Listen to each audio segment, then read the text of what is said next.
గడిచిపోయిన గతంలోకి వెనుతిరిగి చూడడానికి నేను నిన్ను అనుమతించడం లేదు. నీ భవిష్యత్తుకు ఉపయోగపడే ప్రతి జ్యోతి నా నుండే ఉద్భవిస్తుంది. జరిగినవన్నీ మంచిగానే జరిగింది. ఎందుకంటే ఇక ముందు జరగబోయేది అద్భుతం కాబట్టి. ఇక నీవు చాలు అన్నా కూడా నీ జీవితంలో అద్భుతాలు కొనసాగుతూనే ఉంటాయి. ఎందుకంటే నీవు బాధలో ఉన్నప్పుడు నీ జీవితాన్ని పూర్తిగా నాకు అప్పచెప్పావు. ఇక ముందు నువ్వు గెలవడం నుండి ఎవరు ఆపలేరు. నీవు నా రక్షణ కవచం కింద కూర్చుని ఉన్నావు. నీ ముందుకు వచ్చే ప్రతి మోసం, ప్రతి చెడు దృష్టి, ప్రతి అడ్డంకి ముందుగా నాతో తలపడాలి. ఇప్పుడు నీవు కేవలం ముందుకు మాత్రమే సాగాలి. నీ దృష్టంతా ముందుకు ఎలా సాగాలి అన్న దానిపైనే ఉండాలి.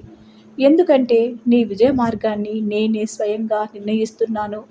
నీ నడక నీ సంకల్పం వైపుకు నడవాలి. నీ దృష్టి ఒక సంజీవని